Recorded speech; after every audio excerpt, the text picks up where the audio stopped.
Animals info channel की तरफ से मोहम्मद दानिश शबीर कंबोक अपने तमाम दोस्तों को अस्सलाम वालेकुम।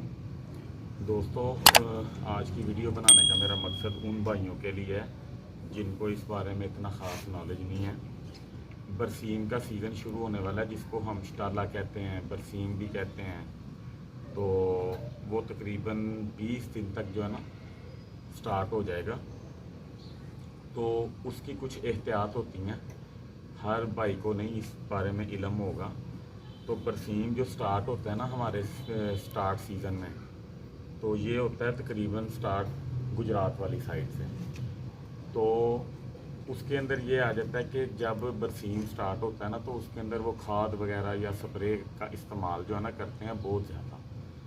तो हमारे दोस्तों को कईयों को नहीं पता, वो बस ये कहते हैं कि शटाला स्टार्ट हो गया है तो अब हम इसको जो है ना डालना शुरू कर देते हैं।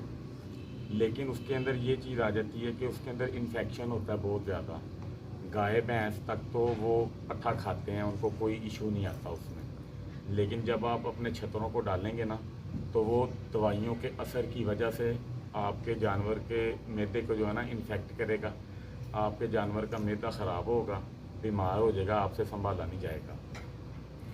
तो वीडियो बनाने का मेरा मकसद कुछ चंद बातें आपको बतानी थी कि जब बरसीम स्टार्ट होता है उसका एक पूरा लो जो है ना वो आपने अपने जानवरों को नहीं डालना, ठीक है।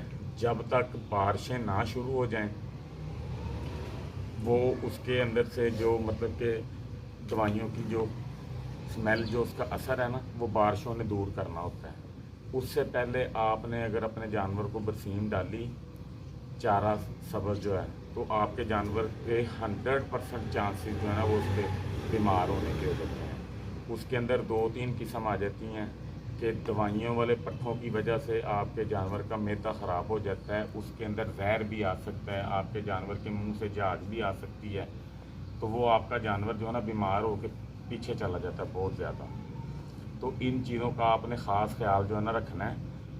तब तक आपने पट्ठा वही डालना है जो आप ऑलरेडी डालते जा रहे हो, ठीक है।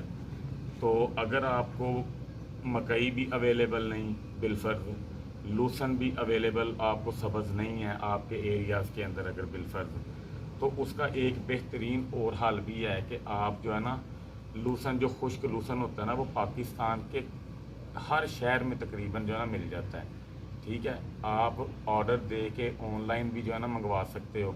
तो 15-20 दिन के लिए लूसन खुश्क जो है ना आप अपने जानवरों के लिए मंगवा सकते हो। तकरीबन 70-80 रुपये से लेके 100 रुपये केजी तक जो है ना मिल जाता है। ये हाफ़ केजी आपका जानवर हर रोज़ भी खाना चाहे ना, तो उसकी कमी को वो पट्ठों के चारे की जो कमी है ना उसको वो पूरा कर देता है अल्हम्दुलिल्लाह, ठीक है। इन चीज़ों का आपने ख्याल करना है कि मेरा भाई जैसे ही सब्ज़ चारा बरसीम स्टार्ट हो, आपने अपने जानवरों को वो नहीं डालना। एक लो उसका काटा जाए, दूसरा लो उसका स्टार्ट हो, तो आपने अपने जानवरों को जो है ना वो डालना है। अदरवाइज़ आपको किसी भी किस्म की परेशानी का सामना जो है ना करना पड़ सकता है। नंबर 2 बात जो है बड़ी मेन, कि मैंने आपसे पहले भी एक दफ़ा अर्ज़ की थी कि आजकल जानवर सब्ज़ चारा कम खा रहे हैं। मौसम चेंज हो रहा है, जब तक प्रॉपर सर्दी नहीं ना आ जाती, आपके जानवरों की जो है ना रूटीन वो प्रॉपर बनेगी नहीं कभी भी, ठीक है। तो इस चीज़ से भी आपने भाइयों परेशान कोई नहीं होना।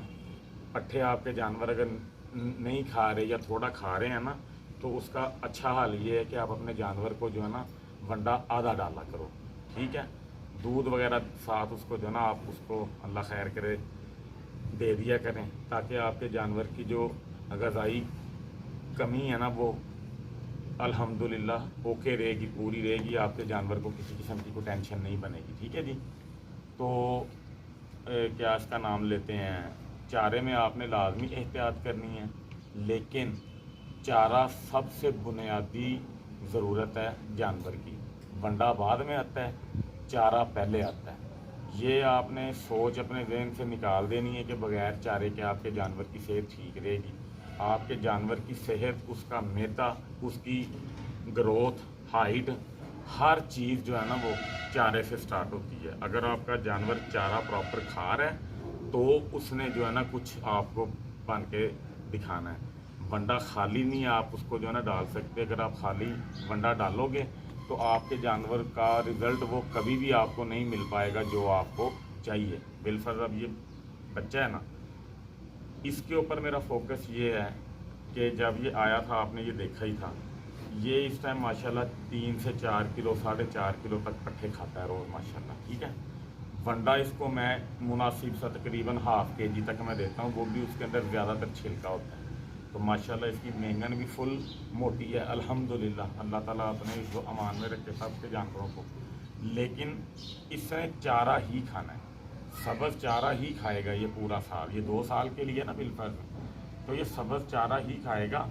सब्ज़ चारा खाएगा तो इसने मुझे कुछ जो है ना अपना रिज़ल्ट शो करना है। इसकी हाइट बनेगी चारे से, इसके अंदर कैल्शियम की कमी जितनी भी होगी सब्ज़ चारे से जो है ना वो अल्हम्दुलिल्लाह पूरी होगी। तो ये चीज़ आपने मेरा भाई लाजमी अपने ज़हन में रखनी है, क्योंकि अभी सब्ज़ चारे को 20 दिन पड़े हैं। तो ये ना हो कि जैसे ही बरसीम या शटाला उतरे तो आप अपने जानवरों को डालना स्टार्ट कर दो, आपके जानवर बीमार हो सकते हैं। तो ये चीज़ आपने मेरा भाई अपने लाजमी जो है ना जहन में रखनी है, ताकि हर किस्म की परेशानी से अल्लाह ताला की ज़ात आप सब दोस्तों को महफूज रख सके। ठीक है, तो बाकी इंशाल्लाह ताला जो इसकी फीड के मुतल्लिक आगे इंशाल्लाह ताला वंडा जो मैंने इनका चेंज करना है वो इंशाल्लाह ताला मैं आपको बना के दिखाऊंगा। उसके अंदर क्या क्या चीज़ें ऐड होनी हैं, क्या क्या चीज़ें इनके हाजमे के लिए अच्छी होती हैं, बेहतर होती हैं, वो सारी चीज़ें मैं आपको समझाऊंगा इंशाल्लाह ताला, ताकि आपको पता चले कि जो चीज़ आप अपने जानवर को डाल रहे हो वो उसके लिए कितनी बेनिफिट है उसके अंदर उसके लिए। ठीक है, तो दुआओं में याद रखिएगा इंशाल्लाह ताला। अब मेरा फोकस सिर्फ़ और सिर्फ सर्दियों की फीड पे होगा कि जिससे आपके जानवर को इंशाल्लाह ताला 6 माह के अंदर अंदर जो है ना ईद से पहले आपका जानवर सर्दी में ही तैयार हो चुका होगा इंशाल्लाह ताला। गर्मी में सिर्फ आपने उसको मेंटेन जो है ना रखना है कि जितना वो तैयार हो चुका है वो उससे नीचे ना जाए। उसकी रीज़न्स भी मैं आपको बताऊंगा इंशाल्लाह ताला कि गर्मी के अंदर हमारा जानवर डाउन क्यों होता है, हमारे जानवर का वज़न कम क्यों होता है, वो इंशाल्लाह ताला नेक्स्ट वीडियोज़ के अंदर मैं आपको हर चीज़ जो है ना बताता जाऊँगा, समझाता जाऊँगा, ताकि आप लोगों को किसी किस्म की भी परेशानी का सामना करना ना पड़े। दुआओं में याद रखिएगा इंशाल्लाह ताला। तो ये चारे वाली बात आपने मेरा भाई अपने ज़हन में रखनी है। तो अल्लाह खैर करे इंशाल्लाह ताला। अल्लाह आप सबका निगहबान। अस्सलाम वालेकुम।